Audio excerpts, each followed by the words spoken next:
Frankfurt, West Germany, 1956. 11 years after the end of World War II, many crimes of the Nazi era still go unpunished. The perpetrators of these crimes are walking free. Many judges, prosecutors, and police officers have already served under the Nazis. Now they have no interest in prosecuting their former comrades for actions similar to their own. For the victims of these crimes, this is unbearable. To end this, Attorney General Fritz Bauer establishes a special unit of young prosecutors with no ties to the old regime. I am Esther Katz. I am one of these prosecutors. We are investigating Nazi crimes and bringing perpetrators to justice. Not to avenge, not to heal, but to show that there are laws that apply to all. It doesn't make us popular. Most want to forget. Some want us to shut up. But they cannot stop us. Nothing belongs to the past. Everything is still present and can become the future again. Previously on The Darkest Files. Miss Katz, welcome to the front line. I believe I have the perfect case for you to start with. Hans Naumann, an older gentleman, shot just before the end of the war. According to the victim's wife, her husband was taken by a uniformed man for no reason.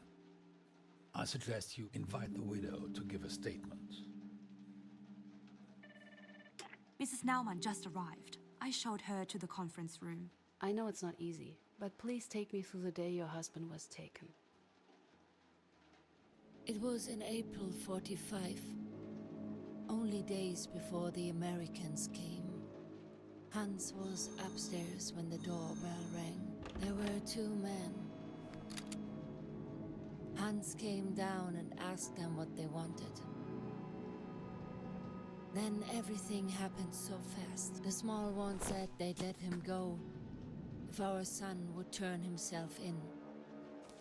Then they just herded him out like an animal.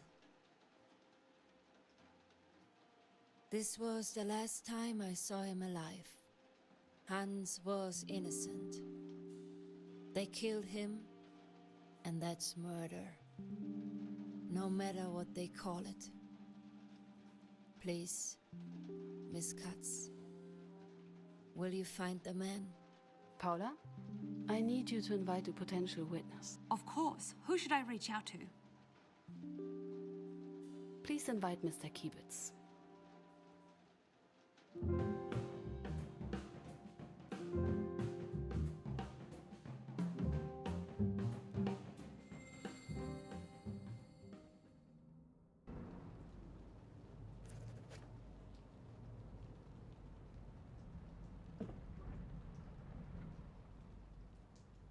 Looks more like somebody's home than a prosecutor's office. Archive. Not where I should be now.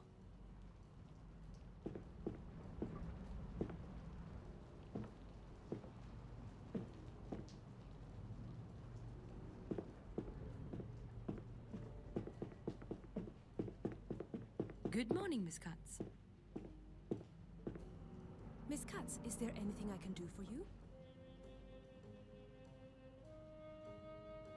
Paula, any new files for me? I left them on your desk, Miss Katz. Yesterday's transcript is also attached. If you could please read it to see if everything is correct. Did anybody call me while I wasn't here? Oh, and there was a call for you. Asked for you to call back. I wrote down the number and left it with the files. I'm afraid he didn't give a name. An older man, I'd say. Sounded very proper, even if he did ignore my questions. That will be all for now. Thank you, Paula. Always happy to help. Fritz Bauer. I'd be hard-pressed to find a more disliked name in this city. I hope this job wasn't a mistake.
do I want to call? Hello? Father? I didn't expect you'd call me here. Oh, Esther, my dear, so good to hear you. Did you settle in all right? Somehow, I doubt you just called to check up on me. There's my smart girl. Do you remember our little talk? It must have been last month. I don't recall. Then you should pay better attention. It pays off in our line of work. It is about the job at Bergmann, Kranich and Partners. Family law. Very respectable. I'm afraid I'm not looking for another job right now. Unfortunately, I know. It's why I have to do it.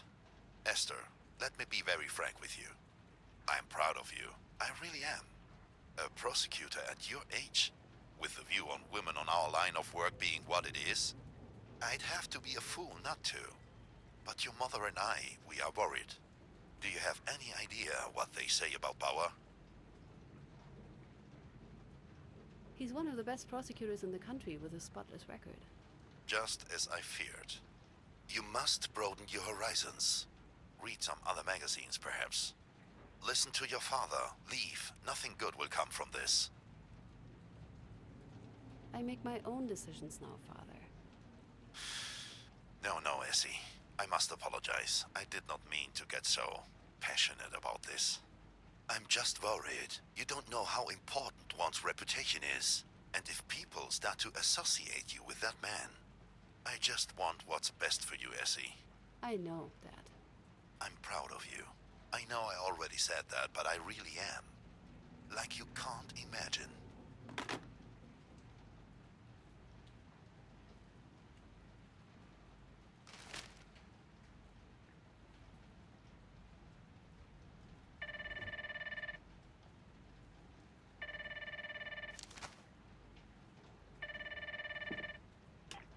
Miss Katz, Mr. Bauer wants to talk to you. Oh, any idea why?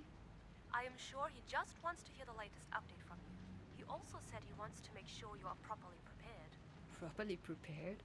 What does he mean by that? I have a hunch, but it's best to ask him that yourself. Thank you, Paula. I'll be joining him in a minute.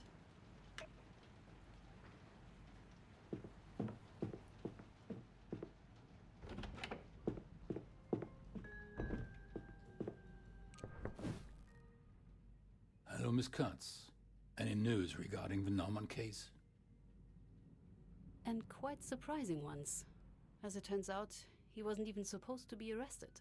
The men were looking for his son, Jan Naumann. When they couldn't find Jan, they took Hans instead, the father. I assume that's what Miss Naumann told you. But are you sure she is telling the truth? According to the files, the man they were looking for had climbed up a flagpole, torn down a flag, and beaten up a block warden when he was caught in the act. Hans Naumann was 77 years old at the time. Of course, there are older men who are in good shape, but... Pulling down a flag and beating someone up seems unlikely. I understand. Yes. I see, but why did the man take him, if they knew he was innocent?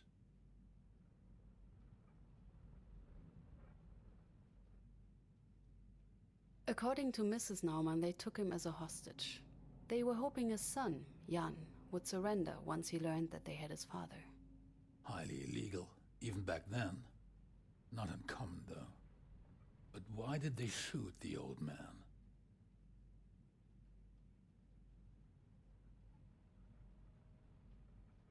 That I don't know yet. But I believe this is definitely a case for us. It is, indeed. We need witnesses. I'd start with the names mentioned in the files of the first investigation. I've already invited Hermann Kiebitz to join me later this afternoon. Excellent. Let's get this case to court, Miss Katz. And be mindful of time. We do not have nearly enough of it here. Once you hear from all witnesses, we need to move to court quickly. Since you have never led a case before, I want you to be prepared. Mr. Peters has agreed to look over your shoulder and help you out. Present your findings, prove your claims. It will help you to familiarize yourself with the ins and outs of court. We cannot afford to fail at court, and preparation is the key to success. I'll do what I can.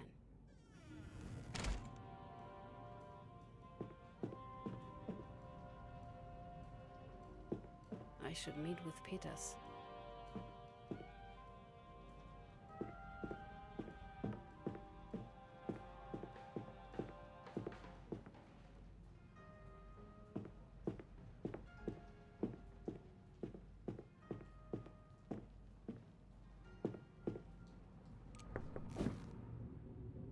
What?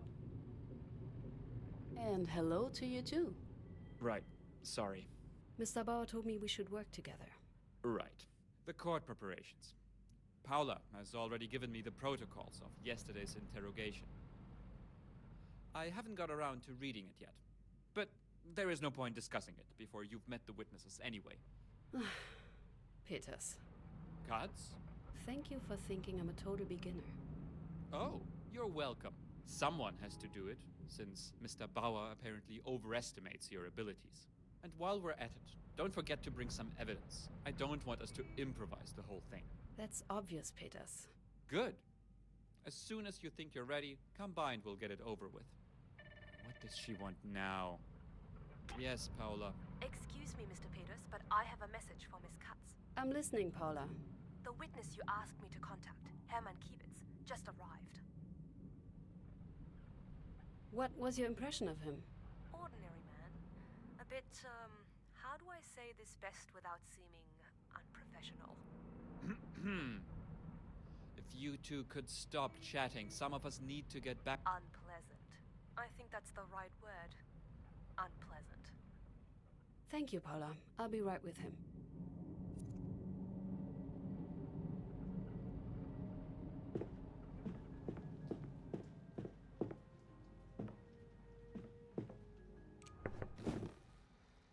Good morning. My name is Esther Katz. A pleasure, miss. Could you tell me how long I have to wait for the prosecutor? Mr. Kiebitz, I'm the prosecutor here. Oh, modern times, I guess. How long will this take? It will take as long as it takes. It's all right, miss. I'm just asking. Let's get started, shall we? This is about the arrest of Hans Naumann in Munich on April 28th, 1945. According to a witness, two men picked up Mr. Naumann from his apartment. Were you one of them? You're pretty, you know that? Mr. Kiebitz, were you one of those men? No, I wasn't. We drove to the house. Then our group leader and Mr. Schickert got out of the car to arrest the men.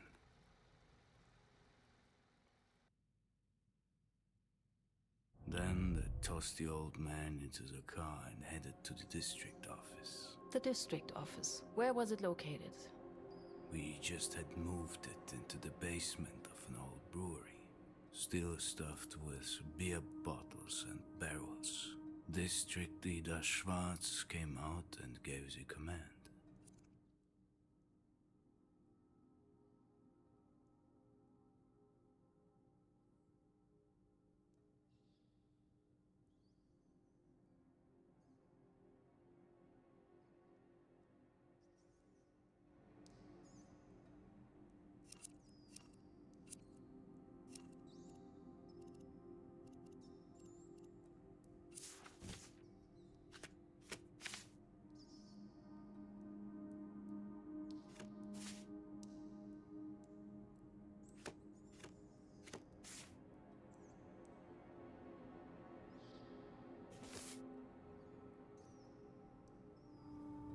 What command? What did he say? He ordered us to execute the man. Then he left. I felt uneasy. This wasn't right.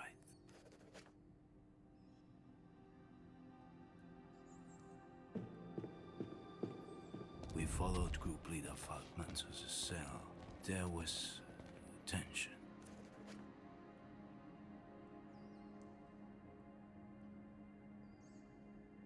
With the district office being a brewery, you helped yourself to the stocks? Of course not. How could you assume something like that? We may have had a drink or two, but never on duty.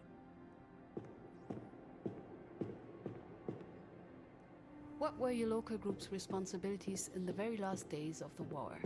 We were responsible for all concerns and for many households within Munich.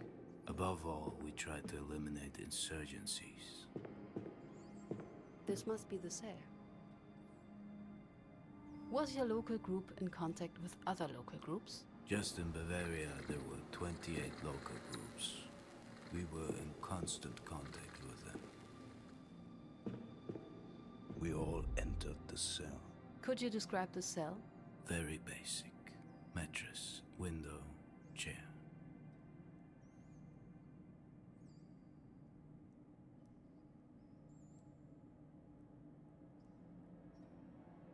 How did you ensure the energy supply? The district struggled to produce enough energy. There were frequent power failures. For emergency, we had a generator. If worst came to worst, we used oil lamps.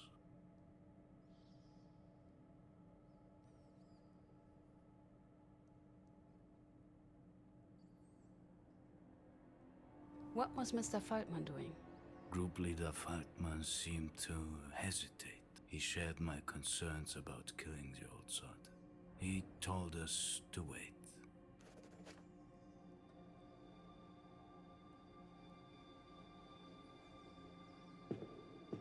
Yet Schickert insisted. He referred to that new order about dealing with insurgents. He was such a stickler for the rules. He could be really annoying about these things. What did he say? He insisted that any delay would constitute treason. And treason must be reported, he said. The refusal to obey orders would be of interest for the Gestapo. Faced with this open threat of being denounced, we did not dare to act.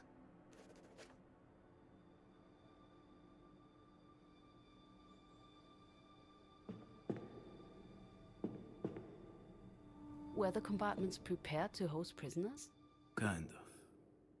We adjusted them, so our prisoner could stay there for interrogations and not get out. For how long were the prisoners held in these cells? Mostly around a week.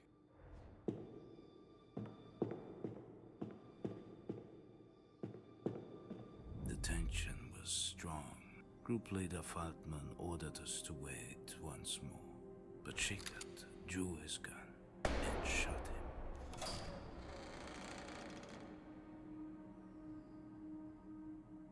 What weapons did the people present have? Standard issue equipment? We could wish. Those were the last days. We had almost nothing left. Rifles, pistols, ammunition. We had to use whatever was somehow left, or what we managed to get out of the woods. Interesting. I should ask Paula if she can find any information about this.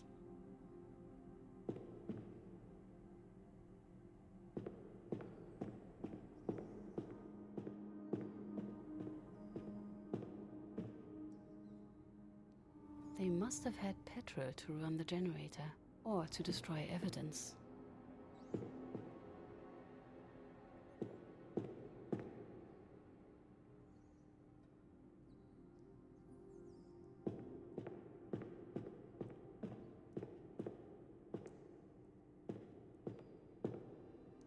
I think I'm still missing something.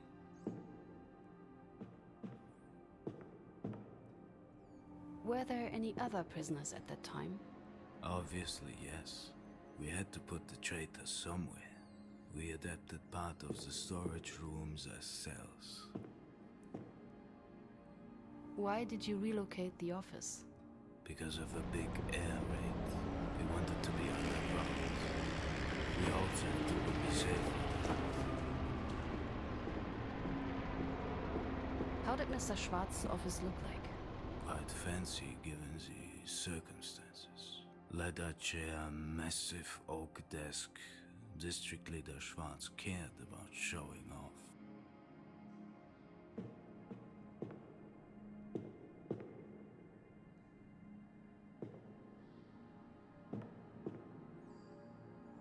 Was Mr. Schwarz involved in the execution? He gave the orders, but the members of the local group were responsible for carrying them out. Surely you can't expect a busy man like the district leader to attend every execution in person. There was no execution order in the files I got. If it exists, I should check if I can get my hands on it. What were Mr. Schwarz's responsibilities as a district leader? He was responsible for organizing relief measures for the party during air raids, coordinating local groups, providing food and emergency quarters. He had also found the brewery for us and organized the move.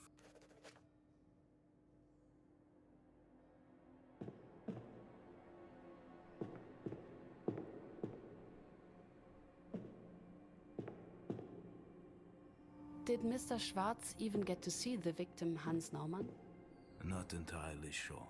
He was in his office when we brought the perpetrator. The victim? The victim into a cell.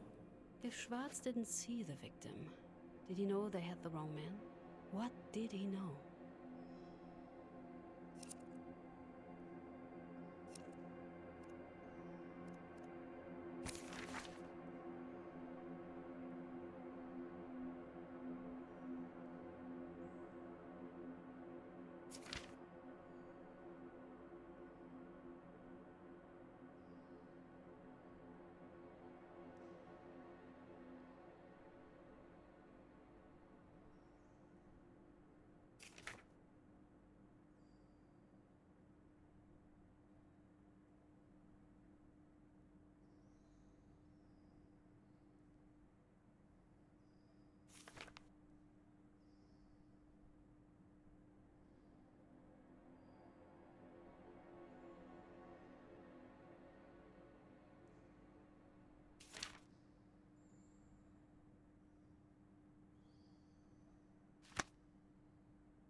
What were your responsibilities in your local group? Most of the time I accompanied District Leader Schwarz and drove him when he needed a driver. He knew how to convey power and discipline. How was working under Mr. Feldman? Great. He was a good leader and a better man. It was a pleasure to work with him. Even though some people might have disagreed, we had our share of malcontents in the group. But he knew how to deal with them effectively. Interesting. I should ask Paula if she can find any information about this. How was your relationship to Mr. Schwarz? He treated me fairly and friendly. I learned a lot from him. How did you and Mr. Schickert get along? He and I didn't have much to do with each other. We were just part of the same local group. He was no feast for the eyes, a cranky guy, strange, always strict with his work but annoying from time to time. He was obsessed with Prussian virtues.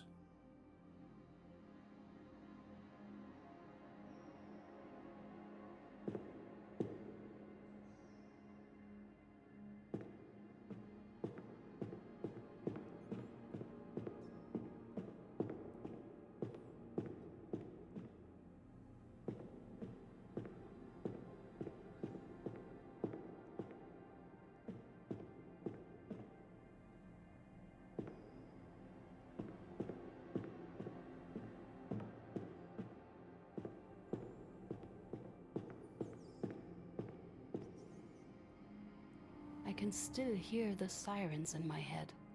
They seem to last forever. But it may just have been a minute full of despair, if you survived it.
Were summary executions common?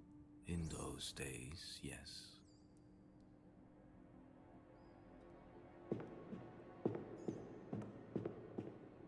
So what you are saying is, Schickert shot the old man against Mr. Feldman's order? Exactly. That's horrible. These are brutal events you're getting to hear here. Are you sure you're up for it? Honestly, no one would think this is a job for a woman. What do you have to prove? I will file a formal complaint. That will not be necessary, Mr. Kiebitz. My superior knows quite well that I am up for it. Otherwise, I wouldn't have this job. Thank you for your time, Mr. Kiebitz. Goodbye, Miss Katz.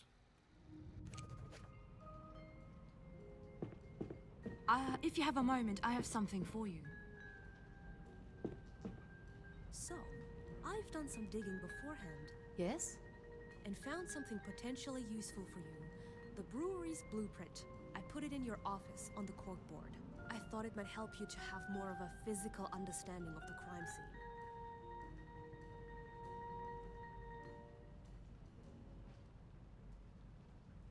Where exactly is this corkboard? Oh, I hung it up right next to your desk so you can easily find it. Thank you, Paula, but what can I exactly do with it? It should help you reconstruct and remember the different testimonies. On it, you can mark and note who said what, and more importantly, who did what over the course of the crime. I thought it might help you to have more of a physical understanding of the crime scene. I need some additional files. Something specific? One of the suspects mentioned something interesting about Mr. Feldman. Could you check if there was anything strange happening with his subordinates? Threats, blackmail, anything? Of course. I'll start looking. Anything else? According to the suspects, the shooting was ordered by the deceased Mr. Schwartz. But I saw no copy of such an order in the original case's files. That's weird. I'll look into it right away. Anything else? I need information on the equipment used by the local group. Weapons, mainly. As bureaucratic as the NSDAP was, they must have kept some sort of record. Of course. I'll start looking. Anything else? I think that will be it for now. I hope it can help you with the preparations for Mr. Peters. I'm sure it will. Thank you, Paula.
My theory is made. I have my files. I think I'm ready for the meeting with Peters.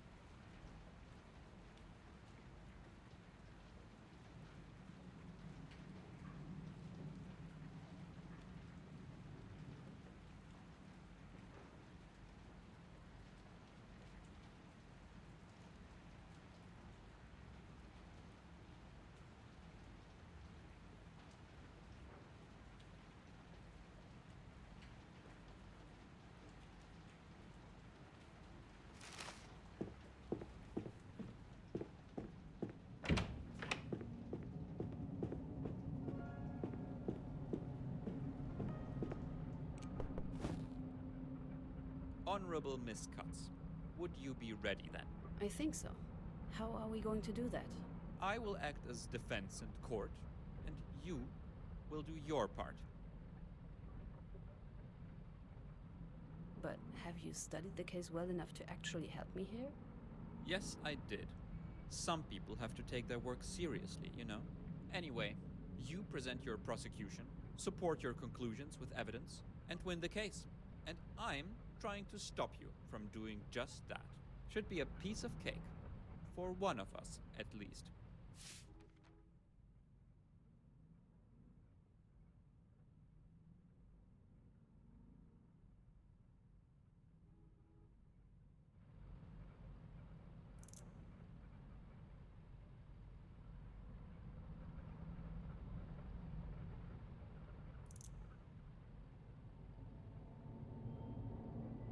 His execution was ordered by Herbert Schwarz, the district leader for the city of Munich.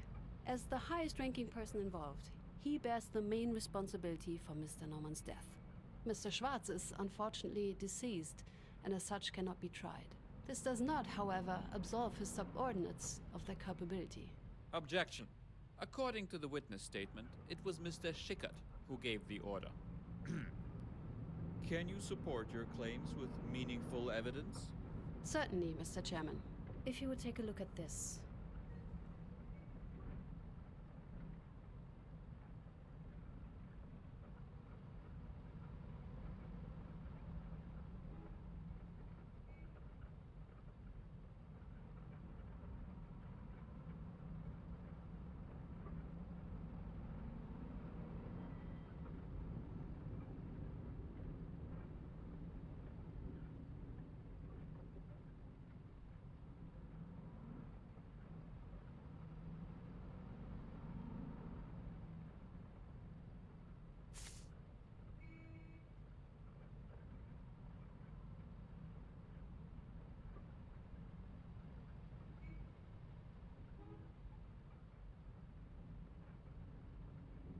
This document clearly states that it was Mr. Schwarz who gave the order. Not bad, Cuts. But not great either. If that's all the prosecution can come up with, the case is as good as lost. Knowing the right answers is often not enough to win your case. You also need to form the right conclusions. Conclusions the court is willing to follow, because they are plausible. And because you can back them up with evidence. A valid conclusion is always based on several clues. The one clue we are very certain is true is that Schwarz gave the command. So your conclusion should be based on that. Open your case file and give it a go.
This makes sense.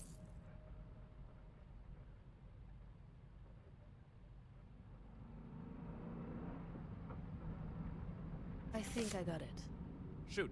We have several consistent statements that Schwartz gave the order to shoot. There are no discrepancies in the testimonies. It says so in the files, and Mr. Schwartz stated it himself in 1947. Therefore, I conclude the order to shoot Hans Naumann came from District Leader Herbert Schwartz. Congratulations. Well done, Katz. If you argued just as coherently in court, this might go better than I expected. However, it was not particularly difficult, and it will probably not be that easy again. Still, well done. Thank you, Peters. Enough practice. Your case is waiting. Keep up the good work. What now? You should ask Paula to invite the next witness. There is still a lot we don't know. Next stop, Paula. Peters? Katz?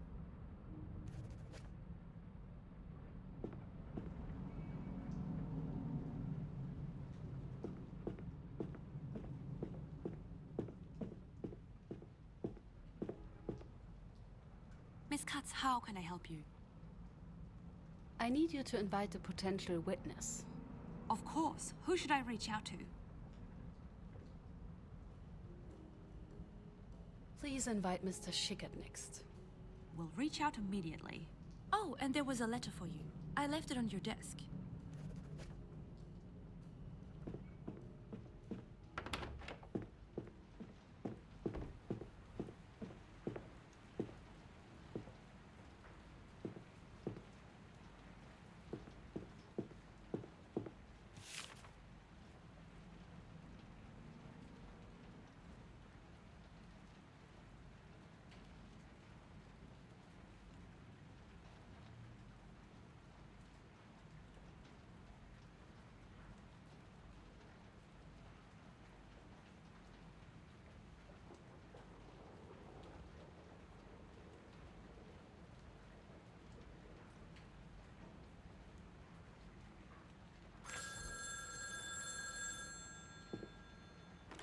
This is Esther Katz.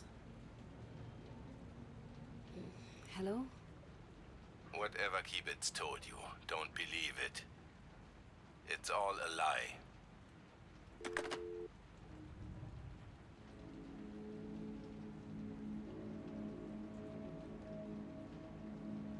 Back then, everyone was an ardent Nazi.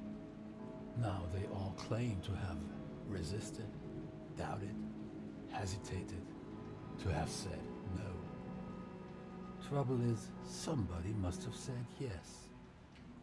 But who tells the truth?